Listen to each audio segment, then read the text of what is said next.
اعوذ باللہ من الشیطان الرجیم بسم اللہ الرحمن الرحیم انما المؤمنون الذین اذا ذکر اللہ وجلت قلوبهم واذا تلیت علیہم آیاتہ زادتهم ایمانا وعلی ربهم یتوکلون۔ یہ سورہ انفال چل رہی ہے اور یہ سورہ انفال کی دوسری آیت ہے۔ پہلی آیت کے اندر اللہ تبارک و تعالی نے مجاہدین بدر اور ان کے آپس میں تھوڑے بہت تنازعات جو ہو چکے تھے مال غنیمت کے بارے میں، اس کا اللہ تبارک و تعالی نے جواب دیا تھا کہ مال غنیمت اللہ اور اس کے رسول کا حق ہے۔ اللہ تبارک و تعالی کا جس طرح حکم ہوگا اللہ کے نبی اسی طرح اس کو تقسیم کریں گے، لہٰذا تم ایمان والوں کو چاہیے کہ اللہ سے ڈرتے رہو اور آپس کے معاملات کو درست رکھو، آپس میں تعلقات جو ہے وہ بہتر رکھو۔ آپ کے آپس کے تعلقات خراب نہیں ہونے چاہیے، ورنہ دشمن کو موقع ملے گا اور آپ کی صفوں کے اندر دراڑیں پیدا ہوں گی اور اس طرح دشمن جو ہے اس کا فائدہ اٹھا سکتا ہے۔ لہذا آپ جو ہے اللہ سے ڈرو اور اپنے درمیان جو ہے تعلقات بہتر کرو۔ اور دوسری چیز یہ بتائی تھی کہ اللہ اور اس کے رسول کی اطاعت کرو اگر تم ایمان والے ہو۔ اب آگے اللہ تبارک و تعالی نے ایمان والوں کی اس آیت اور اس سے اگلی آیت کے اندر جو ہے اللہ تبارک و تعالی نے 5 صفات کو بیان فرمایا ہے، اور آخر میں اللہ تبارک و تعالی نے 3 انعامات جو مومنین پر ہوتے ہیں ان کا تذکرہ کیا ہے۔ فرمایا کہ انما المؤمنون الذین اذا ذکر اللہ وجلت قلوبهم، بے شک ایمان والے وہ لوگ ہیں اذا ذکر اللہ، جب ان کے سامنے اللہ تبارک و تعالی کا نام لیا جائے، اللہ کا ذکر کیا جائے تو اللہ کی عظمت، اللہ کے جلال، اللہ کی کبریائی اور اللہ تبارک و تعالیٰ کی شان کی وجہ سے وجلت قلوبهم، ان کے دل سہم جاتے ہیں، ان کے دل ڈر جاتے ہیں۔ یہ پہلی صفت ہے۔ اور یہ جو ہے اللہ تبارک و تعالیٰ دوسری جگہ فرماتے ہیں کہ الا بذکر اللہ تطمئن القلوب، کہ ایمان والوں کے قلوب کو جو ہے ذکر سے جو تسکین ملتی ہے۔ اور یہاں اللہ نے فرمایا کہ اللہ کے ذکر سے جو ان کے دل سہم جاتے ہیں، ڈر جاتے ہیں۔ تو اصل میں بات سمجھیے گا کہ ایمان 2 چیزوں کا نام ہے، امید اور خوف۔ ان 2 چیزوں کا نام ایمان ہے۔ الایمان بین الرجاء والخوف، ایمان جو ہے خوف اور امید کے درمیانی چیز کا نام ہے۔ اللہ تبارک و تعالیٰ کی ذات سے امید بھی ہو کہ اللہ تبارک و تعالیٰ کی رحمت جو ہے بڑی قوی ہے، اللہ تبارک و تعالیٰ کی رحمت وسیع ہے، اللہ تبارک و تعالیٰ میرے ساتھ رحمت کا معاملہ فرمائیں گے۔ اللہ کی رحمت سے مایوس ہونا یہ بھی کفر ہے اور یہ بھی شیطان کا فعل ہے، لہذا اللہ کی رحمت سے مایوس بھی نہیں ہونا اور اپنے گناہوں کے اوپر حد درمی بھی نہیں کرنا کہ جی اللہ تبارک و تعالیٰ جو ہے مجھے کچھ بھی نہیں کہیں گے، ٹھیک ہے، جس طرح یہود و نصارہ کا نظریہ تھا کہ ہم تو اللہ کے برگزیدہ لوگ ہیں، نحن ابناء اللہ و احباؤہ، ہم جو بھی کرتے پھریں ہمیں کوئی پکڑنے والا نہیں۔ اگر اللہ تبارک و تعالیٰ نے آخرت میں ہمیں پکڑ بھی لیا تو ہمارے آباء و اجداد نبی گزرے ہیں، تو حضرت ابراہیم علیہ السلام ہمیں اللہ سے چھڑا لیں گے۔ تو اس قسم کی ہر درمی کرنا یہ بھی جو ہے ایمان کے خلاف ہے، یہ بھی ایمان کا تقاضا نہیں رہتی۔ ایمان کا تقاضا یہ ہے کہ بندہ اللہ کی عظمت سے ڈرتا بھی رہے اور اللہ کی رحمت سے امیدوار بھی ہو۔ تو فرمایا کہ پہلی صفت ایمان والوں کی یہ ہے کہ جب ان کے سامنے اللہ کا ذکر ہو تو وہ فوراً ان کے دل سہم جاتے ہیں، ڈر جاتے ہیں، ان کے اوپر اللہ تبارک و تعالیٰ کی خشیت، اللہ کا خوف طاری ہو جاتا ہے۔ اور دوسری صفت وَإِذَا تُلِيَتْ عَلَيْهِمْ آيَاتُ زَادَتْهُمْ ایمانا، اور جب ان کے سامنے اللہ تبارک و تعالیٰ کے احکامات پڑھے جاتے ہیں، تلاوت کی جاتی ہے اس کی، تو زادتہم ایمانا، تو ان کا ایمان بڑھ جاتا ہے، ان کے ایمان کے اندر ترقی آ جاتی ہے، ان کا ایمان قوی ہو جاتا ہے۔ تو یہاں اس آیت سے ایک بات یہ بھی سمجھ لیں کہ کیا ایمان بڑھنے گھٹنے والی چیز ہے یا نہیں، تو اس میں جو ہے فقہاء کرام اور محدثین کا اختلاف ہے۔ امام ابو حنیفہ رحمۃ اللہ علیہ اور دوسرے محدثین حضرات ان کا نظریہ یہ ہے کہ ایمان جو ہے تصدیق قلبی کا نام ہے، ایمان بڑھنے گھٹنے والی چیز نہیں ہے۔ ایمان بندے نے ایک دفعہ کہہ دیا تو بس اس کا ایمان آ گیا، اب وہ ایمان بڑھتا گھٹتا نہیں ہے۔ لیکن جمہور کا مسلک یہ ہے کہ ایمان کے اندر کمی پیشی ہوتی ہے۔ اب اس کو ایک آسان آپ طریقے سے سمجھے، میں آپ کو آسان سمجھاتا ہوں۔ نفس ایمان، اس میں تو تمام مومن برابر ہیں نفس ایمان کے اندر، یعنی آمنت باللہ و ملائکتہ و کتبہ و رسلہ والیوم الآخر والقدر خیرہ و شرہ من اللہ تعالی والبعث بعد الموت۔ اس میں تمام ایمان والے، جس نے لا الہ الا اللہ محمد رسول اللہ کا اقرار کر لیا ہے اور اس نے ایمان کا اقرار کر لیا ہے تو وہ اس میں شامل ہیں۔ ٹھیک ہے نہیں، یعنی کہ اس شف کے اندر جو ہے اللہ کے ولی بھی شامل ہوں گے اور ایک عام ایمان والا بھی شامل ہوگا۔ لیکن اس کے بعد ایمان کی شاخیں ہیں، جس طرح مثال کے طور پہ ایک درخت ہوتا ہے، اس درخت کی جو ہے ایک تنا ہوتا ہے، اور اس تنے کے بعد جو درخت کے ساتھ شاخیں نکلتی ہیں، پھر ان شاخوں کے ساتھ جو ہے برگ و بہار آتی ہیں، پھول لگتے ہیں، پھل لگتے ہیں، تو اب یہ درخت کی ترقی ہے۔ ایک تنا تھا، تنے کے ساتھ شاخیں لگی اور ان شاخوں کے ساتھ پھل پھول لگے، تو اب اس درخت کے اندر ترقی ہو گئی۔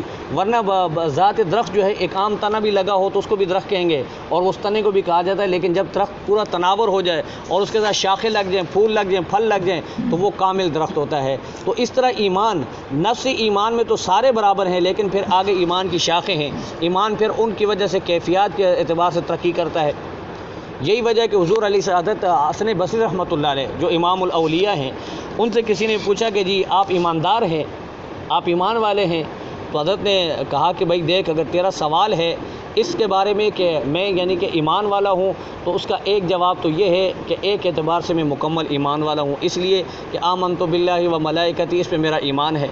اور دوسرا، اگر تیرا سوال دوسرے اعتبار سے ہے تو اس اعتبار سے مجھے کوئی پتہ نہیں کہ میں قرآن کی آیت کا مصداق ہوں یا نہیں، جو سورہ انفال کے اندر اللہ نے بتایا کہ ایمان والوں کے سامنے جب اللہ کا ذکر ہوتا ہے تو ان کے دل سہم جاتے ہیں، ڈر جاتے ہیں، اور جب ان کے سامنے اللہ کی آیت پڑھی جاتی ہے تو ان کا ایمان زیادہ ہوتا ہے۔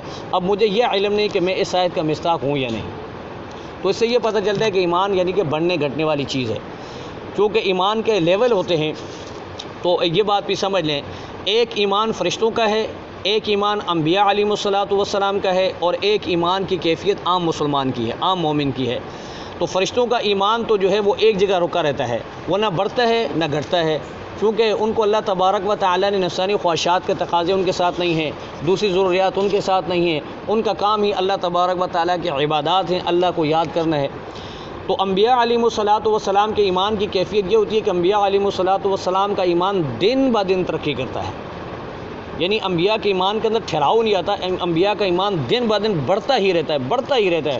اور پھر انبیاء علیہم الصلاۃ والسلام میں بھی اللہ تبارک و تعالیٰ نے مراتب رکھے ہیں۔ سب سے اعلیٰ درجہ، سب سے اونچا درجہ کس کا ہے جی؟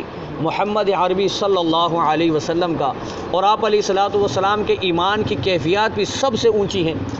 یہی وجہ ہے کہ موسیٰ علیہ الصلاۃ والسلام نے جب اللہ تبارک و تعالیٰ کو دیکھنے کا جو ہے مطالبہ کیا کہ اللہ میں تیری ذات کا دیدار کرنا چاہتا ہوں، تو حضرت موسیٰ علیہ الصلاۃ والسلام کا ایمان بھی ہائی لیول تھا، ٹھیک ہے نا؟ تو اللہ تبارک و تعالیٰ کا میرے کلیم تم مجھے ان دنیا کی آنکھوں سے، ان ظاہری آنکھوں سے مجھے نہیں دیکھ سکتے، ٹھیک ہے؟ جب اللہ تبارک و تعالیٰ نے موسیٰ علیہ السلام سے یہ کہا، اور ساتھ میں یہ بھی فرمایا کہ میرے کلیم یہ پہاڑ ہے، اس پہ میں اپنی نور کی تجلی ڈالوں گا، اگر یہ پہاڑ برداشت کر گیا تو تم بھی برداشت کر لو گے۔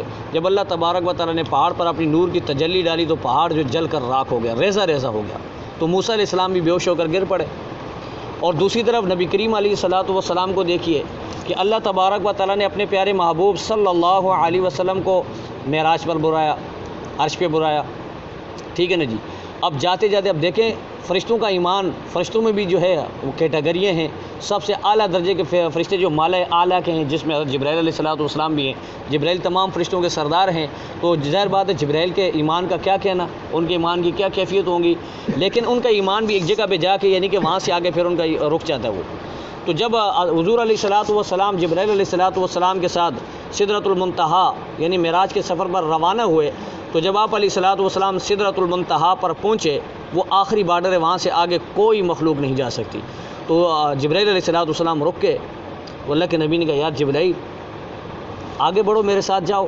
تو جبرائیل علیہ السلام نے کہا کہ اے اللہ کے نبی اگر ایک قدم بھی آگے رکھا تو اللہ کی تجلیات سے جل کر میں راکھ ہو جاؤں گا، اب یہاں سے آگے آپ تنے تنہا جائیں گے، ٹھیک ہے نا جی؟ تو وہاں سے آگے اللہ کے پیارے حبیب صلی اللہ علیہ وسلم تنے تنہا گئے، اور پھر جب اللہ تبارک و تعالیٰ کے سامنے گئے تو اللہ تبارک و تعالیٰ کے بالکل قریب ہو گئے، اتنے قریب ہوئے کہ ثم دنا فتدلی، قریب ہو گئے، بالکل قریب ہو گئے۔ اب اس کی ہم دنیا کے اندر یعنی کہ کوئی تشبیہ دے نہیں سکتے، بس کتنے قریب ہوئے، وہو یلیق بشانہ، وہ اللہ جانتے ہیں اور اس کا رسول جانتے ہیں۔ لیکن بعض روایتوں سے یہ ملتا ہے کہ حضور علیہ الصلاۃ والسلام بالکل اللہ تبارک و تعالیٰ کے سامنے دو زانو ہو کر بیٹھ گئے۔ اب دیکھیں ایمان یعنی کس لیول پر پہنچا ہوا ہے کہ اللہ تبارک و تعالیٰ کی پوری تجلیات پڑھ رہی ہیں، اور حضرت موسیٰ علیہ الصلاۃ والسلام سے جب اللہ تبارک و تعالیٰ ہم کلام ہوتے تھے تو نور کے 70 پردے درمیان میں حائل ہوتے تھے، ٹھیک ہے؟ پھر موسیٰ علیہ السلام سے کلام ہوتا تھا، اور یہاں کوئی درمیان میں پردے نہیں ہیں، بغیر پردوں کے اللہ تبارک و تعالیٰ اپنے پیارے حبیب کو اپنا دیدار کروا رہے صلی اللہ علیہ وسلم. اگر جس میں تھوڑا سا اختلاف ہے صحابہ کے دور سے چلا رہا ہے، لیکن جمہور کا مسلک یہی ہے کہ اللہ کے پیارے حبیب صلی اللہ علیہ وسلم نے اللہ کا دیدار کیا ہے اور اللہ تبارک و تعالیٰ کی زیارت کی ہے.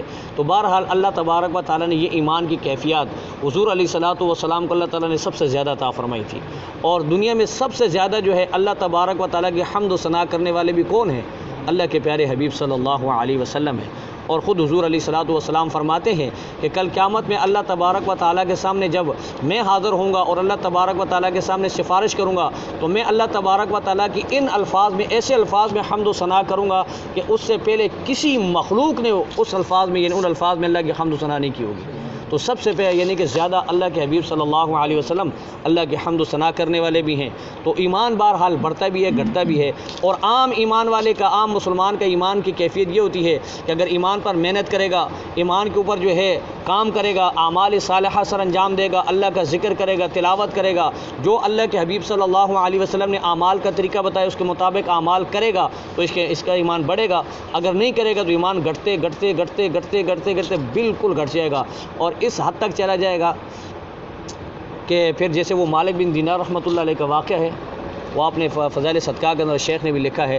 مختصر یہ کہ مالک بن دینار رحمۃ اللہ علیہ جو ہے یہ شروع میں جو ہے کہ پولیس والے تھے اور یہ شرابی قسم کے آدمی تھے، شراب پیتے تھے، شراب کے عادی تھے. تو ایک مرتبہ ان کے ہاں یہ فرماتے ہیں کہ میرے ہاں کوئی اولاد نہیں تھی، اللہ تبارک و تعالیٰ نے مجھے پھر ایک بچی سے نوازا، مجھے اللہ نے ایک بچی دی. تو وہ بچی جب چلنے پھرنے کے قابل ہوئی تو وہ مجھے انتہائی یعنی کہ محبوب تھی، میں یعنی کہ ٹوٹ کر اس سے محبت کرتا تھا. تو ایک مرتبہ میں شراب پی رہا تھا تو میری بچی نے میرے ہاتھ سے لے کر وہ شراب کا گلاس پھینک دیا. ٹھیک ہے، اب یہ اصل میں بات یہ جو درمیان یہ جو واقعہ بتا رہا ہوں یہ خواب کا واقعہ ان کا. مالک بن دینار کو اللہ تعالیٰ نے ہدایت کیسے دی، میں یہ کہنا چاہ رہا ہوں کہ امام مالک بن دینار فرماتے ہیں کہ میری وہ بچی جو اس کا انتقال ہوا تو میں خواب میں یہ معاملہ دیکھ رہا ہوں. تو بہرحال پھر مالک بن دینار رحمۃ اللہ علیہ فرماتے ہیں میری اس بچی کا جب انتقال ہو گیا تو میں جو ہے دیکھتا ہوں کہ میدان حشر قائم ہے اور ہر طرف افراتفری کا عالم ہے. اب اس میں بھی موجود ہوں میدان حشر میں. میں نے دیکھا کہ میرے پیچھے ایک بہت بڑا اژدہا سانپ لگا ہوا ہے. اب اس سانپ سے ڈر کے میں بھاگ رہا ہوں، بھاگے جا رہا ہوں. آگے جب میں گیا تو دیکھا تو جہنم کی دکھتی ہوئی آگ ہے. اب میں بالکل آگ کے قریب پہنچ گیا ہوں، لیکن ایک بزرگ کھڑے ہوئے تھے راستے میں، سفید ریش تھے، سفید کپڑے پہنے ہوئے تھے.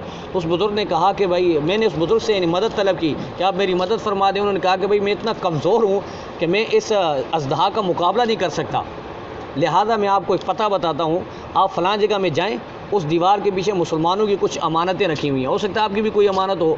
تو مالک بن دینار رحمۃ اللہ علیہ فرماتے ہیں کہ میں وہاں گیا تو وہاں میں نے دیکھا کہ ایک فرشتہ کھڑا ہوا ہے. تو میں نے اس فرشتے سے کہا کہ یار یہاں پہ میری کوئی امانت ہے. کہا آپ کون ہے؟ کہا جی مالک بن دینار. تو کہا کہ آپ کی بچی کو یہ انتقال، کہا جی میری بیٹی کا انتقال ہوا ہے. تو کہاں آپ کی وہ امانتیں ہیں؟ تو فرشتے نے دروازہ کھولا تو وہ معصوم چیز جو بچی اس کا انتقال ہو گیا تھا وہ نور بن کے جو ہے سیدھا اپنے والد کے ساتھ آ کر چپٹ گئی اور اس نے جو ہے اپنے والد سے جو اژدہا آ رہا تھا اس سانپ کو پیچھے بھگا دیا. مالک بن دینار فرماتے کہ میں نے اپنی بچی سے پوچھا کہ بیٹا یہ سانپ کیا چیز ہے اور یہ بزرگ کون تھے، مجھے اس کے بارے میں بتا دو. تو بچی نے کہا کہ ابا حضور یہ جو اژدہا تھا نا بڑا سانپ، یہ آپ کے برے اعمال تھے. آپ نے برے اعمال کر کر کے اتنا اس کو طاقتور بنا دیا تھا کہ آپ کے جو نیک اعمال تھے، آپ کا جو ایمان تھا وہ اتنا ضعیف اور کمزور ہو چکا تھا کہ وہ برے اعمال کا مقابلہ نہیں کر سکتا تھا. وہ بزرگ جو کھڑے ہوئے تھے راستے میں سفید ریش سفید کپڑوں والے، وہ آپ کا ایمان تھا. تو بہرحال ایمان جو ہے بڑھتا گھٹتا بھی ہے، بندہ اس کے اوپر محنت کرے اور اللہ تبارک و تعالیٰ کے بتائے ہوئے احکامات کے اوپر عمل کرے، اللہ کا ذکر کرے، تلاوت کرے تو اس سے ایمان کی کیفیت کے اندر بہرحال اضافہ ہوتا ہے. فرمایا کہ جب ان کے سامنے، ایمان والوں کے سامنے جو ہے اللہ کی آیتیں تلاوت کی جاتی ہیں، احکامات، خصوصاً جہاد کی آیتیں جب احکامات ان کے سامنے بیان ہوتے ہیں تو ان کا ایمان، ان کا ولولہ، ان کا جذبہ اس سے بڑھ جاتا ہے. اور تیسری صفت فرمایا کہ وَعَلَىٰ رَبِّهِمْ يَتَوَكَّلُونَ، اور وہ ہر معاملے میں اپنے رب کے اوپر بھروسہ کرتے ہیں. دنیا والے جو مادیت والے لوگ ہوتے ہیں، مال والے لوگ ہوتے ہیں، ان کو اپنے مال پر جو ہے بھروسہ ہوتا ہے اور طاقت والوں کو اپنی طاقت پر بھروسہ ہوتا ہے. لیکن ایک ایمان والا جو ہے وہ اپنے بازو پر بھروسہ نہیں کیا کرتا، اس کا بھروسہ جو اللہ کی ذات پر ہوتا ہے. وہ اپنے لشکر پر، اپنے جو ہے طاقت پر بھروسہ نہیں کرتا. وہ کہتا ہے ہر حال میں کہتا ہے کہ وَعَلَىٰ رَبِّهِمْ يَتَوَكَّلُونَ، کہ میں تو اپنے رب کے ذات کے اوپر توکل کرتا ہوں. اب توکل کی تعریف کیا ہے؟ حضور علیہ الصلوۃ والسلام نے فرمایا کہ توکل یہ ہے کہ اللہ تبارک و تعالیٰ نے جو وسائل آپ کو دیے ہیں، جو اسباب آپ کے پاس ہیں ان اسباب کو برے کار لاتے ہوئے اس کے بعد نتیجہ اللہ کی ذات پر چھوڑ دے۔ اب بندہ زمین کے اندر کاشتکاری کرتا ہے، محنت کرتا ہے، مشقت کرتا ہے، ہل چلاتا ہے، پھر اس کے بعد اس کے اوپر گوڑیاں کرتا ہے، پانی دیتا ہے، پھر اس کے بعد نتیجہ اب اس سے جو ہے ترکاری یا سبزی یا جو ہے اناج نکلے گا یا نہیں نکلے گا، یہ نتیجہ اس ذات کے اوپر چھوڑ دیتا ہے۔ اب روزی کے لیے میں اور آپ محنت جو اللہ تعالیٰ نے ہمیں حکم دیا ہے کہ فانتشروا فی الارض وابتغوا من فضل اللہ، کہ اللہ تبارک و تعالیٰ کے حکم سے جو ہے دنیا میں زمین میں پھیل جاؤ اور اللہ کا فضل تلاش کرو، روزی تلاش کرو، تو اس کے لیے میں اور آپ محنت کریں گے، مشقت کریں گے، لیکن روزی دینا اس مالک کا کام ہے، وہ جیسے چاہے گا دے گا۔ تو اس لیے میدان جہاد میں جب مجاہد اترتا ہے تو وہ اللہ تبارک و تعالیٰ نے جو اس کو استعداد دی ہوتی ہے، جو طاقت دی ہوتی ہے، وہ اپنی طاقت کے مطابق جو ہے وہ اپنے تمام تر طاقت کو برے کار لا کر باقی اس جنگ کا نتیجہ اللہ کی ذات پر چھوڑتا ہے۔ یہی صحابہ کرام نے کیا۔ غزوہ بدر کے اندر یہی ہوا کہ صحابہ کرام نے اپنی جو ہے کمزوری کے اوپر یہ نہیں کہا کہ جی ہم تو کمزور ہیں، ہم تو جیت نہیں سکتے، انہوں نے کہا نہیں جی ہمارا جو ہے اللہ کی ذات پر بھروسہ ہے، ہمارا رب ہمارے ساتھ ہے، ٹھیک ہے۔ اللہ تبارک و تعالیٰ نے کمزور جماعت کو بڑی جماعت کو غالب کر کے دکھایا۔ تو بہرحال ایمان والوں کو چاہیے کہ وہ اللہ تبارک و تعالیٰ کی ذات پر توکل کریں۔ اور چوتھی صفت یہ ہے کہ الذین یقیمون الصلاۃ، وہ نماز کو قائم کرتے ہیں۔ اب قرآن کریم میں کہیں بھی آپ کو جو ہے نماز کے بارے میں یہ نہیں ہوگا وَيُؤَدُّونَ الصَّلَاۃ کہ وہ نماز کو ادا کرتے ہیں، بلکہ نماز کو قائم کرتے ہیں۔ نماز کا قائم کرنا، قائم اقامت کا معنی ہے کسی چیز کو کھڑا کرنا، سیدھا کھڑا کرنا، یعنی اس کے اندر بالکل ٹیڑھا پن نہ آئے۔ تو اقامت یہ ہے کہ اس نماز کو اس کے تمام جو ہے ارکان ہیں ان کو آداب کی رعایت رکھتے ہوئے بجا لائے اور خشوع اور خضوع کے ساتھ اس نماز کو پڑھے گا، تو یہ اقامت الصلاۃ ہے، اور مشیت خداوندی کے مطابق پڑھے گا۔ ایک تو ہماری اپنی مرضی ہوتی ہے کہ چلو یار جماعت کو چھوڑو بعد میں پڑھ لیں گے، ابھی ڈرامہ دیکھ لیں، ابھی اخبار دیکھ لیں، ابھی ٹی وی دیکھ لیں، ابھی جو ہے موبائل میں گیم کھیل لیں، بعد میں نماز پڑھ لیں گے، نماز ہی پڑھنی ہے، ٹھیک ہے نا جی، بعد میں پڑھ لیں گے۔ تو یہ میری نفسانی نماز ہے۔ کون سی ہے؟ نفسانی خواہشات کی نماز ہے۔ اللہ تبارک و تعالیٰ کی مشیت یہ ہے کہ وَارْكَعُوا مَعَ الرَّاكِعِينَ، رکوع کرو رکوع کرنے والوں کے ساتھ۔ اللہ یہ چاہتے ہیں، اللہ تبارک و تعالیٰ اجتماعیت چاہتے ہیں۔ اللہ تعالیٰ یہ چاہتے ہیں کہ مسلمانوں کے اندر اجتماعیت ہو، اور اجتماعیت تب آئے گی جب مسلمان جماعت کے ساتھ نماز کو ادا کریں گے۔ یہی وجہ ہے کہ حضرت امام حنیفہ رحمۃ اللہ علیہ فرماتے ہیں اگر کوئی جنگل کے اندر 3 افراد ہیں تو ان پہ لازم ہے، واجب ہے کہ وہ جماعت کے ساتھ نماز پڑھیں۔ اور امام جو ہے مالک رحمۃ اللہ، امام شافعی رحمۃ اللہ علیہ جمعے کے لیے 40 افراد ان کی شرط ہے کہ اگر 40 افراد موجود ہوں گے تو نماز جمعہ ادا ہو سکتی ہے، 40 سے کم ہوں گے تو جمعہ ادا نہیں ہوگا۔ لیکن امام صاحب فرماتے ہیں کہ 3 افراد بھی اگر ہوں گے تو نماز جمعہ ہو جائے گی اور جماعت کی نماز جو ہے اس کے لیے شرط پوری ہو جائیں گی۔ بہرحال فرمایا کہ وہ اقامت صلاۃ جو ہے اس کی بھی پابندی کرتے ہیں۔ اور 5ویں صفت یہ ہے کہ وَمِمَّا رَزَقْنَاهُمْ يُنْفِقُونَ، جو رزق اللہ تبارک و تعالیٰ نے ان کو دیا ہے وہ اللہ تبارک و تعالیٰ کی مرضیات میں اس میں خرچ کرتے ہیں۔ یہ 5ویں صفت ہے۔ اور ہم تو یہی سمجھتے ہیں کہ جو اللہ تعالیٰ نے ہمیں مال دیا ہے اس میں صرف میرا حق ہے، اور جو ہے میں اس کو جس طرح چاہوں گا، جس مصرف میں اس کو چاہوں گا خرچ کروں گا، ایسا نہیں ہے۔ بلکہ اللہ پاک دوسری جگہ قرآن میں فرماتے سورہ حدید میں وَأَنفِقُوا مِمَّا جَعَلَكُم مُسْتَخْلَفِينَ فِيهِ، خرچ کرو اس مال میں سے جس کا ہم نے آپ کو نائب بنایا ہے۔ آپ مالک نہیں ہیں، اصل مالک کون ہے؟ اللہ ہے، ہم نائب ہیں۔ اصل باس اللہ کی ذات ہے، ہم تو مینیجر ہیں۔ اگر مینیجر کہہ رہا ہے، یعنی کہ باس مینیجر کو کہہ رہا ہے کہ بھائی یہ مال خرچ کرو، یہ جو میں نے پیسے دیے آپ کو یہ سارے خرچ کر دو، اب مینیجر کو کیا ضرورت ہے بھائی اس میں جو ہے کنجوسی کا مظاہرہ کرے، وہ اس مال سے خرچ نہ کرے۔ اب مینیجر کہہ رہے کہ باس کہہ رہے کہ بھائی اس کو جو غریبوں پہ اور جو مزدور ہیں ان پر خرچ کرو، جو ملازمین ان کو پر دبا کے ان کو خرچ کرو۔ اب مینیجر کہے نہیں جی ایسا نہیں کرنا، جس سے نقصان ہوگا، یہ ہوگا، مال کم ہو جائے گا۔ تو اب یہ مینیجر کی کوتاہی ہے نا۔ تو اللہ تبارک و تعالیٰ نے خرچ کرنے کو حکم دیا ہے کہ جس مال کا ہم نے آپ کو عارضی مالک بنایا ہے، آپ نائب ہیں اس کے، حقیقی مالک نہیں ہیں، حقیقی مالک تو اللہ کی ذات ہے، اس میں سے خرچ کریں۔ اب مال کے ساتھ بہت سارے حقوق وابستہ ہیں۔ حضور علیہ الصلوۃ والسلام نے فرمایا کہ ان فی المال حقا سوی الزکاۃ، زکوٰۃ کے علاوہ بھی جو ہے مال کے ساتھ دوسرے حقوق بھی وابستہ ہیں۔ مثلا حقوق مالیہ میں سے جو ہے حج کا ادا کرنا بھی ہے، حقوق مالیہ میں سے عمرے کا ادا کرنا بھی ہے، حقوق مالیہ میں سے قربانی کا بھی واجب ہونا ہے، حقوق مالیہ میں سے صدقۃ الفطر بھی ہے، اور حقوق مالیہ میں سے یہ بھی ہے کہ آپ کے عزیز و اقارب میں رشتہ داروں میں کوئی نادار ہے، غریب ہے، اس کے اوپر بھی خرچ کرنا واجب ہے۔ یہ امام ابو حنیفہ رحمۃ اللہ علیہ کے نزدیک اگر کوئی آپ کا عزیز غریب ہے، بھائی ہے، چاچا ہے یا ماموں ہے، وہ غریب ہے، تنگ دست ہے، تو اس کے اوپر بھی آپ کو خرچ کرنا پڑے گا، یہ آپ کے اوپر واجب ہے۔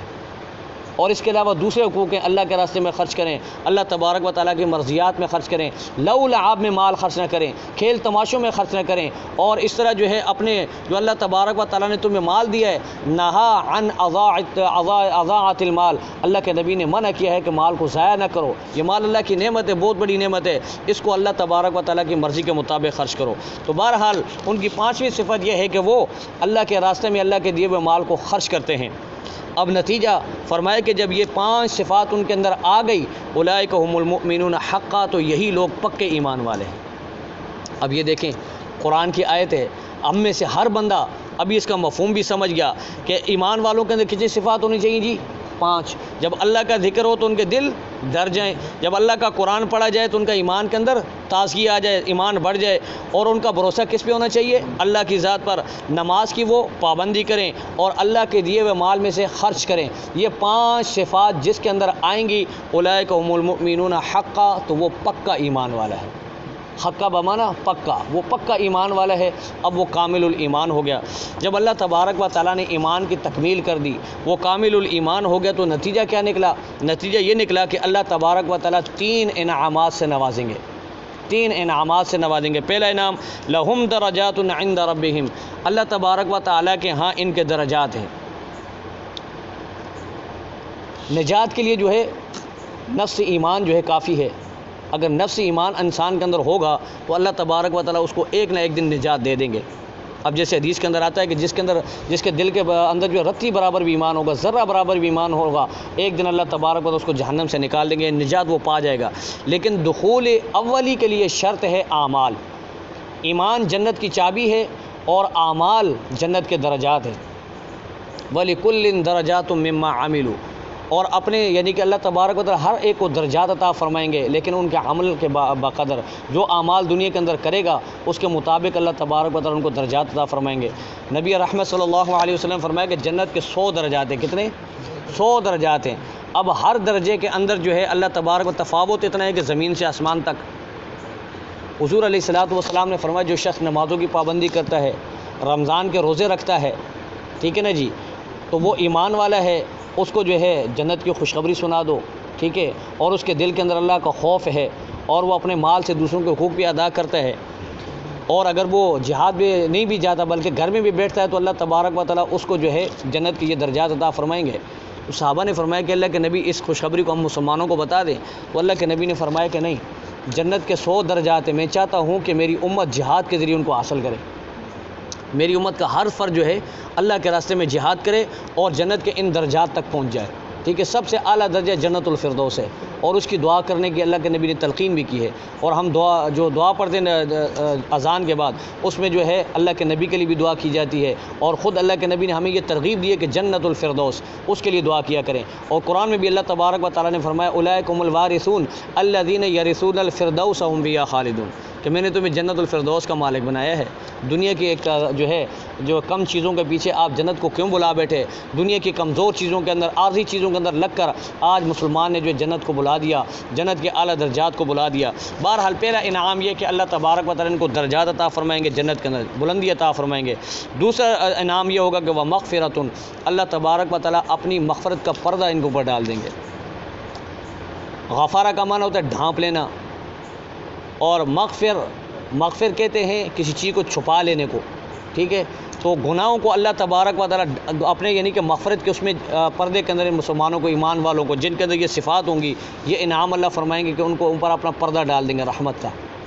یہی وجہ ہے کہ جو ایمان والے ہوتے ہیں نا جی، اب ظاہر بات ہے کوتاہیاں چھوٹی بوٹی تو بندے سے ہوتی ہیں، لیکن جو ایمان کامل ہوگا تو اللہ تبارک و تعالیٰ اس کامل ایمان کے اوپر انہیں اپنی دوستی کا اعلان فرمائیں گے، اور اللہ فرمائیں گے کہ یہ میرے دوست ہیں۔ حدیث کے اندر آتا ہے اللہ کے نبی نے فرمایا کہ قیامت میں ایک فرشتہ اعلان کرے گا کہ اللہ کے دوست کھڑے ہو جائیں، تو ایک مجمع کھڑا ہوگا، اور اللہ تبارک و تعالیٰ کے حکم سے ان کو اللہ کے جنت کے عرش کا سایہ نصیب ہوگا۔ تو فرشتے اس کو جنت کے عرش کے سائے کے اندر لے آئیں گے اس جماعت کو۔ پھر فرشتے امتحاناً اس سے پوچھیں گے کہ بھائی تم لوگوں نے کیا اعمال کیے کہ تم اللہ کے دوست بن گئے؟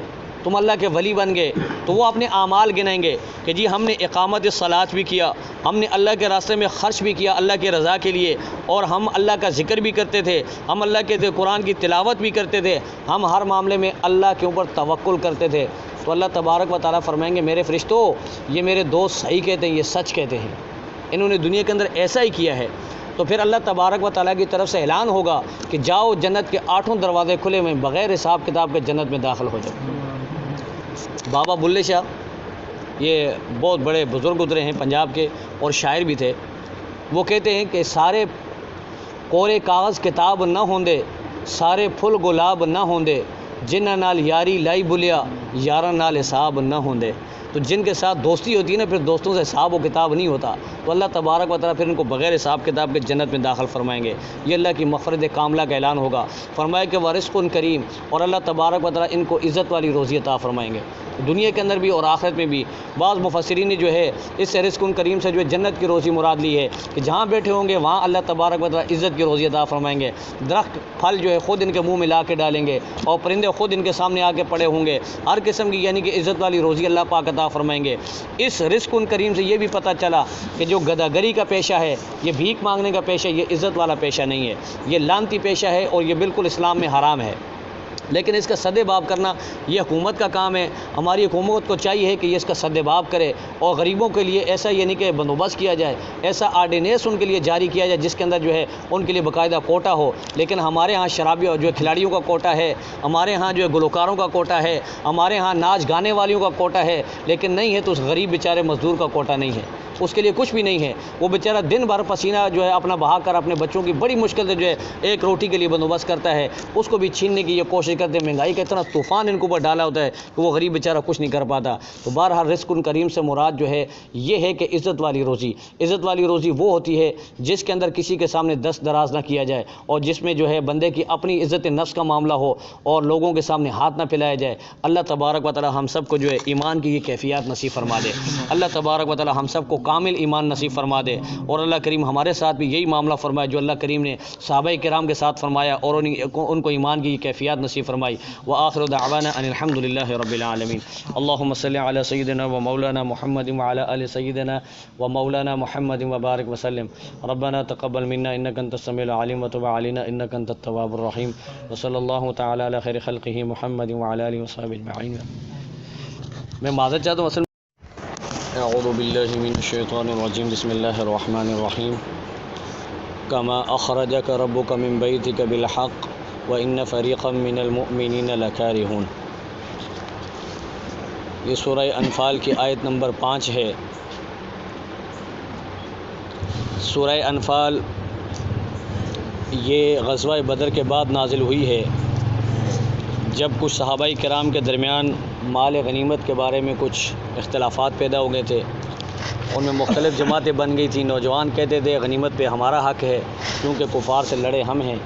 بزرگوں کا یہ کہنا تھا کہ جی پشت پناہی تو ہم کر رہے تھے، مشورہ ہم دے رہے تھے، اور کچھ حضرات جو ہے حضور علیہ الصلاۃ والسلام کی حفاظت پر مامور تھے، انہوں نے کہا جی ہمارا بھی ایسا ہونا چاہیے۔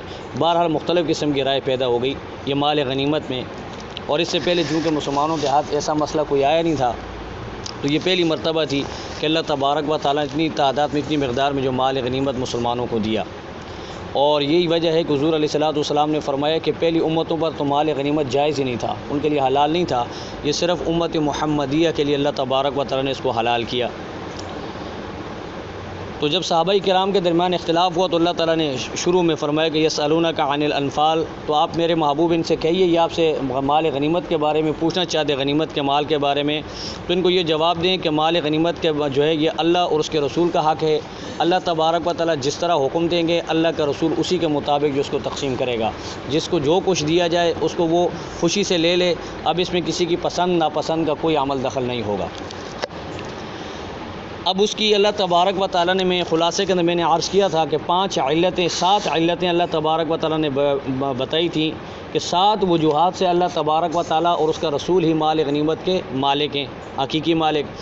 اور کل کے درس کے اندر یہ بات بھی آپ کو میں نے بتائی تھی کہ حقیقی مالک اللہ ہی کی ذات ہے۔ مال جو اللہ تبارک و تعالیٰ نے ہمیں دیا ہے وَأَنفِقُوا مِمَّا جَعَلَكُم مُسْتَخْلَفِينَ فِيهِ، اللہ فرماتے ہیں کہ اس مال میں سے خرچ کرو جس کا ہم نے تمہیں نائب بنایا ہے۔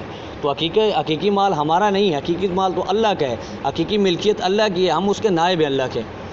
تو نائب کو جو ہے کنجوسی نہیں کرنا چاہیے۔ اب اس کی میں نے کل ایک مثال دی تھی، اگر باس کہے مینیجر کو کہ جی یہ مال ہے اس کو آپ خرچ کر دیں، مزدوروں کو دے دیں، غریبوں کو دے دیں، تو اب مینیجر کو جو ہے کنجوسی کا مظاہرہ نہیں کرنا چاہیے بلکہ اس کو تقسیم کر دینا چاہیے۔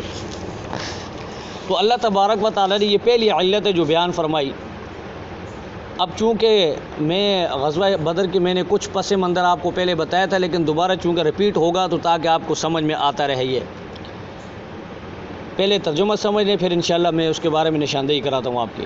یہ پہلی علت ہے جس کے بارے میں اللہ نے فرمایا کہ مال غنیمت کس کا ہے؟ اللہ اور اس کے رسول کا حق ہے۔ پہلی وجہ کما اخرجک ربک من بیتک بالحق، جس طرح اللہ تبارک و تعالیٰ نے نکالا آپ کو من ربک آپ کے رب نے من بیتک بالحق، مدینہ منورہ سے حق کے لیے، حق کی خاطر، حق کا بول بالا کرنے کے لیے اللہ تبارک و تعالیٰ نے اپنے محبوب صلی اللہ علیہ وسلم کو نکالا۔ اب یہ اصل میں نکلے کیوں تھے، اس کی کیا وجوہات تھی، تو یہ پورا پس منظر میں نے پہلے بتایا تھا، لیکن چونکہ کچھ حضرات نہیں تھے تو دوبارہ خلاصہ سمجھ لیں۔ آپ کو یہ علم میں ہوگا کہ مشرکین مکہ نے مکی زندگی کے اندر جب حضور علیہ الصلوۃ والسلام مکہ میں تھے تو مسلمانوں کے اوپر جو زندگی تنگ کر دی تھی، کوئی ظلم ایسا نہیں تھا جو مسلمانوں پر انہوں نے نہ کیا ہو، اور کوئی طریقہ ایسا نہیں تھا تکلیف کا جو انہوں نے مسلمانوں پر آزمایا نہ ہو۔ چنانچہ مسلمان بیچارے مجبور ہو گئے، انہوں نے ہجرت کی حبشہ کی طرف، اور پھر اس کے بعد جو ہے کفار نے جو ہے اور بھی مزید ستایا، تو پھر مدینہ کی طرف ہجرت کرنے کا حکم ملا، اور پھر حضور علیہ الصلوۃ والسلام کو بھی ہجرت کا موقع مل گیا، آپ صلی اللہ علیہ وسلم کو بھی اللہ نے اجازت دی۔ یہ کفار کی طرف سے ایک جو ہے مشاورتی ایک جگہ بنائی ہوئی تھی، اس کا نام تھا دار الندوہ، اس میں یہ جمع ہو کر مشورہ کرتے تھے۔ تو ایک دن انہوں نے مشورہ کیا کہ جی ہر خاندان سے، ہر قبیلے سے ایک نوجوان جو ہے کھڑا ہوگا، اور وہ رات کو حضور علیہ الصلوۃ والسلام کے گھر مبارک کا محاصرہ کریں گے، اور جیسے حضور علیہ الصلوۃ والسلام رات کو گھر سے باہر نکلیں گے تو اس طرح یک بارگی حملہ کر کے آپ علیہ الصلوۃ والسلام کا نعوذ باللہ کام تمام کر دیں گے۔ یہ منصوبہ تھا کفار کا، اور چونکہ زمانے جاہلیت کے اندر بھی ان کے یہاں ایک چیز تھی کہ وہ کسی زنانہ گھر کے اندر داخل نہیں ہوتے تھے، چاہے وہ دشمن ہی کیوں نہ ہو، تو گھر کے اندر داخل نہیں ہوئے تھے، باہر انہوں نے محاصرہ کیا۔ اب اللہ تبارک و تعالیٰ کی تدبیر یہ ہوئی کہ اللہ نے اپنے نبی کو جو ہے مٹی دی، آپ سے اس نے مٹی پھینکی، اور وہ سب کافروں کے آنکھوں میں کی کافر اندھے ہو گئے، اور یوں اللہ تبارک و تعالیٰ نے اپنے نبی کو وہاں سے حفاظت سے نکال کر آپ سے غار ثور میں چلے گئے، اور پھر وہاں سے آپ اپنے ساتھی غار یار حضرت ابوبکر صدیق کے ساتھ جو مدینہ طیبہ چلے گئے، اور وہاں جا کر مسلمانوں کی کچھ قوت جمع ہوئی، اکٹھی ہوئی، اور پھر اللہ تبارک و تعالیٰ نے مسلمانوں کو باقاعدہ لڑنے کا حکم دیا، دفاع کا حکم دیا، اور پھر اس کے بعد باقاعدہ اقدام کا حکم بھی مل گیا۔ تو حضور علیہ الصلوۃ والسلام نے مدینہ طیبہ جب آپ علیہ الصلوۃ والسلام گئے تو وہاں انصار مدینہ انہوں نے بڑی یعنی کہ کشادہ دلی کے ساتھ مسلمانوں کو ویلکم کہا، اور مسلمانوں کو جو ہے خوش آمدید کہا۔ تو حضور علیہ الصلوۃ والسلام نے وہاں پہنچتے سب سے پہلا معاہدہ یہ کیا کہ جی اگر خدا نخواستہ کوئی مدینہ کے اوپر حملہ کرے گا تو ہم سب مل کر اس کا دفاع کریں گے، مشرک ہو، یہودی ہو، مسلمان ہو یا منافق ہو، تو تمام مل کے ہم دفاع کریں گے۔ تو سب نے معاہدہ کر لیا۔ اب اس کے بعد جب مشرکین کو پتہ چلا کہ جی اب مسلمان تو وہاں اپنی طاقت اکٹھی کر رہے ہیں، تو انہوں نے عبداللہ بن ابی جو سردار تھا منافقوں کا بڑا، ان کو خط لکھا کہ جی تمہارے پاس جو محمد آ چکے ہیں، ہمارا آدمی یہ، اور وہ وہاں پناہ لیے ہوئے ہے، اگر تم نے اس کا ساتھ دیا تو پھر تمہاری خیر نہیں ہے، ہم تمہیں بھی ماریں گے اور ساتھ میں ان کو بھی ختم کر دیں گے، ہم پورے مدینہ کے اوپر حملہ کر کے اس کو یعنی کہ ملیہ میٹ کر دیں گے۔ ابو جہل نے اور دوسرے کفار نے جو ہے یا اس کا عبداللہ بن ابی کی طرف خط لکھا، لیکن یہاں دوسری طرف معاہدہ ہو چکا تھا۔ تو حضور علیہ الصلوۃ والسلام نے صحابہ کرام اور جو ایمان والے تھے ان کی جماعت کو مزید منظم کیا، اور ان کے درمیان اتفاق، اتحاد اور بھائی چارے کی ایسی فضا قائم کر دی کہ یوں سمجھیں کہ وہ جانیں تو مختلف تھی، لیکن یعنی کہ جو جسم مختلف تھے لیکن جان ان کی ایک تھی، جسم ان کا مختلف تھے باقی جان ایک ہی تھی۔ یا اپنے واقعات صحابہ کرام کے پڑھے ہوں گے کہ کس طرح وہ تھے۔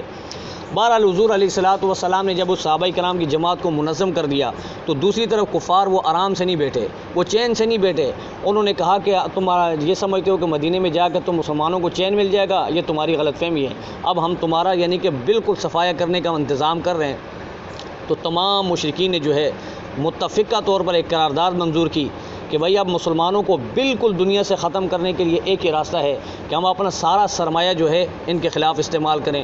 تو چنانچہ انہوں نے بہت سارے مشرکین نے، بڑے بڑے جو امیر لوگ تھے، انہوں نے اکثر اپنا سرمایہ جو ہے وہ جمع کیا اور لا کر جو ہے جمع کر دیا، اکٹھا کر دیا، اور پھر یہ سرمایہ جو ہے اس کے ذریعے اسلحہ لینے کے لیے ابو سفیان کی سرکردگی کے اندر ایک لشکر یعنی کہ قافلہ روانہ کیا، تجارتی قافلہ، جس میں جو ہے تقریباً 60 افراد اور بھی تھے، اور تقریباً یہ 60,000 دینار کا یعنی کہ قافلہ تھا، اس کے اندر اتنی یعنی کہ مالیت تھی۔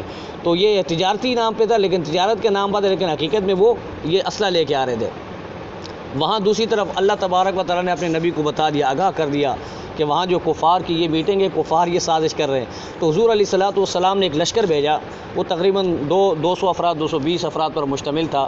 تو یہ پہلا ٹکراؤ تھا جو کافروں کے ساتھ، کافروں کا مقابلہ میں لشکر نکلا مسلمانوں کا، جو اللہ تعالیٰ نے جہاد کی اجازت دی، اس کے بعد یہ پہلا لشکر تھا۔ تو یہ لشکر جو ہے عشیرہ مقام پر جا کر جو ہے ٹھہرا، اور انہوں نے جو ہے انتظار کیا کہ ابو سفیان کا قافلہ آئے۔ پتہ چلا کہ جی ابو سفیان کا قافلہ ان سے بچ کر جو ہے وہ نکل چکا ہے اور وہ شام پہنچ چکا ہے، ٹھیک ہے جی۔ اب جب شام پہنچ گیا تو یہ دوبارہ واپس آ گئے۔ تو دوسری طرف پھر اللہ تبارک و تعالیٰ نے وحی کے ذریعے آگاہ کیا کہ اب وہ قافلہ جو ہے اسلحہ لے کر واپس آ رہا ہے۔ تو حضور علیہ الصلوۃ والسلام نے صحابہ کرام سے مشورہ کیا کہ اب کیا کیا جائے۔ تو صحابہ کرام نے کہا کہ جی ہم اس قافلے کا تعاقب کریں گے اور اس کو قابو کریں گے، اس کو پکڑیں گے، اور جو کچھ بھی اس کے پاس اس سے لے لیا جائے گا۔ تو نبی کریم علیہ الصلوۃ والسلام نے صحابہ کو کہا چلو جی تیاری کریں۔ تو صحابہ کرام یہ سمجھ رہے تھے کہ بھائی ایک قافلے کو پکڑنا ہے اور وہ بھی تجارتی قافلہ ہے، اور اس نے یعنی کہ ہمیں یعنی کہ لڑنے کی ضرورت نہیں پڑے گی۔ تو مختصر، بہت ہی مختصر، یہ 2 گھوڑے تھے، 70 یعنی کہ اونٹ تھے، ان 70 اونٹوں کے ساتھ تقریباً 313 افراد جو ہے یہ اس جو ہے قافلے کے پیچھے روانہ ہو گئے۔ حضور علیہ الصلوۃ والسلام نے یعنی اذن عام اعلان بھی نہیں کیا تھا کہ بھئی ہر بندہ نکلے، تو جو نکل گئے، جو نہیں نکلے ان کے اوپر یعنی بعد میں یعنی کہ وہ بھی نہیں ہوا کہ ان کے اوپر لعن طعن بھی نہیں ہوا۔ اب چونکہ اذن عام نہیں تھا، حکم نہیں تھا کہ بھئی سب نے نکلنا ہے، تو بہرحال یہ جو ہے 313 کا قافلہ جو وہاں سے روانہ ہوا۔ اب یہ قافلہ اسی قافلے کے تعاقب میں، ابو سفیان کے قافلے کے تعاقب میں، اب ابو سفیان ظاہر بات ہے اتنا بڑا جو مال لے کر جا رہا ہے، اتنا بڑا جو ہے سرمایہ لے کر جو ہے مشرکین کا جا رہا ہے، تو اس نے جگہ جگہ اپنے جاسوس بھی چھوڑے ہوئے تھے کہ وہ یعنی کہ ہر یعنی کہ تھوڑی دیر کے بعد کی اطلاع ہمیں دیں۔ تو حضور علیہ الصلوۃ والسلام یہ 313 کا قافلہ لے کر مقام زعفران پر پہنچے۔ تو ابو سفیان کو جو ہے ان یعنی کہ جو وہ تھے جاسوس تھے، انہوں نے بتا دیا کہ جی مسلمان تو اس طرح تمہارے تعاقب کے لیے وہاں سے روانہ ہو گئے ہیں۔ تو ابو سفیان بڑا چلاک آدمی تھا، بعد میں اللہ تعالیٰ نے ان کو ایمان کی دولت سے نوازا، فتح مکہ میں یہ مسلمان ہوئے۔ حضرت امیر معاویہ کے والد ہیں، اور سیدہ ام حبیبہ رضی اللہ تعالی عنہا کے والد ہیں، اور یعنی پوری امت کے نانا ہیں، ٹھیک ہے نا، ہم پوری امت کے نانا بھی ہیں، ٹھیک ہے۔ تو بہرحال ابو سفیان نے جو ہے جو مین راستہ تھا اس کو چھوڑ کر دوسرا ساحلی راستہ اختیار کیا، اور دریا کے کنارے یعنی کہ اجنبی راستے پہ روانہ ہو گئے، اور اس طرح وہ اپنے قافلے کو بچانے میں کامیاب ہو گئے۔ لیکن اس نے پھر بھی یعنی کہ اس خطرے کے پیش نظر ایک آدمی تھا، اس کا نام تھا زمزم غفاری، اس کو جو ہے تیز رفتار اونٹ کے اوپر اس کو مکے کی طرف روانہ کیا کہ وہاں جا کر ان کو اطلاع کرو کہ بھائی تمہارا قافلہ انتہائی خطرے میں، تمہارا سرمایہ سارا ڈوبنے والا ہے، مسلمانوں کے قبضے میں آنے والا ہے۔ تو اس شخص نے جو ہے زمانے جاہلیت کا جو طریقہ ہوتا تھا قدیم زمانے کے، اس نے اپنے اونٹ کے جو ہے کان بھی کاٹ دیے، چیر دیے، اور ناک بھی چیر دی، اور اپنے کرتا بھی آگے پیچھے سے پھاڑ دیا، اور ان کے اوپر جو کجاوا تھا اس کو الٹا کر دیا۔ یہ یعنی کہ انتہائی یعنی کہ خطرے کی گھنٹی ہوتی تھی کہ بھائی کوئی اہم کام یعنی کہ کوئی اہم خطرہ ہمارے پیش نظر ہے۔ بہرحال اس نے جا کر لوگوں کو بتایا کہ بھائی تم لوگ یہاں بیٹھو، تمہارا قافلہ تم برباد ہو گئے، یہ ہو گئے، تم تو تباہ ہو گئے، تمہارا سارا مال چلا گیا، یہ ہو گیا۔ تو پھر ابو جہل نے بیت اللہ کی چھت پر کھڑے ہو کر لوگوں کو کہا، پکارا کہ بھائی تمہارا قافلہ جو ہے وہ لٹ رہا ہے، یہ ہو گیا، وہ ہو گیا۔ تو تمام جو ہے مکے کے اندر ہلچل مچ گئی، اور پھر وہاں سے جو ہے پھر اللہ تبارک و تعالیٰ نے جو ہے اللہ کے ایک نظام ہے، اللہ تبارک و تعالیٰ نے وہاں صحابہ کرام کو، اب پتہ میں کیا بات کر رہا تھا، بچی نے مجھے پورا ڈسٹرب کر دیا۔ ابو جہل جو تھے وہ کھڑے تھے اوپر، جی ہاں، بہرحال بیت اللہ کی چھت پہ کھڑے ہو اس نے اعلان کیا، اس طرح مکہ کے بہت سارے افراد تیار ہو گئے، تقریباً 1000 کا جری لشکر تیار کیا گیا، ساز و سامان کے ساتھ اور گانے باجوں کے ساتھ، ناچنے والی گانے والی ساتھ میں تھی مغنیات، اور اس طرح جو ہے یہ بڑے تکبرانہ انداز سے اور بڑے فخرانہ انداز سے یہ روانہ ہوا۔ ان کا چیف آف آرمی اسٹاف جو ہے ابو جہل تھا، اس کی سرکردگی میں یہ لشکر روانہ ہوا۔ تو یہ لشکر جب روانہ ہوا تو ان کا منصوبہ 2 تھا، ایک تو قافلے کی حفاظت کرنا ہے، اور دوسرا جو ہے مسلمانوں کو ملیہ میٹ کرنا ہے. یہ دونوں منصوبے تھے، لیکن مین منصوبہ ان کا تھا مسلمانوں کو ختم کرنا. اور دوسری طرف ابو سفیان جو اپنے قافلے کو بچا کرنے کے لیے میں کامیاب ہو گئے، تو اس نے ابو جہل کی طرف پیغام بھیجا کہ بھائی تمہارا مقصد اپنے قافلے کی حفاظت تھی، قافلہ تمہارا بچ کے نکل چکا، اب تم واپس چلے جاؤ مکہ. اس نے کہا یہ کیسے ہو سکتا ہے بھائی، اب ہم آئے ہیں بدر میں جا کے 3 دن ناچیں گے گائیں گے، شراب کباب ہوگا، مجلسیں ہوں گی، گانے ہوں گے، اور وہاں میوزک شو ہوگا، اور پھر اس کے بعد ہم جائیں گے. تو وہ کہتے ہیں نا جب شامت آتی ہے تو پھر ایسی آتی ہے. تو ابو سفیان نے بڑا ان کو منع کیا کہ بھائی نہیں جاؤ. اور اس سے پہلے حضور علیہ الصلوۃ والسلام کی ایک پھوپھی، ان کا نام عاتقہ ہے، اور اس کے بارے میں مورخین فرماتے ہیں کہ یہ ایمان لا چکی تھی، اور ایک صفیہ رضی اللہ تعالیٰ عنہ تو بالاتفاق یعنی ایمان لا چکی تھی، اور باقی 2 حضور علیہ الصلوۃ والسلام کی پھوپھیوں نے ایمان نہیں لایا تھا. تو اس عاتقہ نے خواب بھی دیکھا. یہ خواب میں دیکھتی ہیں کہ ایک پہاڑ سے اوپر، مکے کے اوپر ایک پہاڑ ہے، اس پہاڑ سے ایک پتھر وہاں سے گرا ہے، اور اس پتھر کے جو ذرات یعنی کہ چھوٹے چھوٹے ٹکڑے، جو مکہ کا کوئی گھر ایسا نہیں جس کے اندر وہ داخل نہ ہو گیا ہو. تو جب اس نے یہ خواب اپنے بھائی عباس سے بتایا تو حضرت عباس نے اس کی جو تعبیر بتائی تو بڑی بھیانک تھی. ٹھیک ہے. تو جب ابو جہل کو پتہ چلا تو ابو جہل نے وہی اپنا ہر درمی ضد، یہ فرعون تھا امت کا، اس نے کہا کہ پہلے تو اس خاندان کے لوگ مرد نبوت کا دعویٰ کرتے تھے، اب عورتیں بھی اٹھ گئی یہ دعویٰ کرنے کے لیے. کہا یہ فضول باتیں جی، کوئی حقیقت نہیں، چلو روانہ ہو. تو بہرحال گیدڑ کی شامت آئی ہوئی تھی. اب یہ روانہ ہوا وہاں سے. اب بدر میں جا کر 1 منٹ تھوڑا سا، میں وہ گھر میں پانی نہیں ہے، موٹر چل رہی ہے. اب بدر سے میں یہ یاد رکھنا آپ نے، ٹھیک ہے.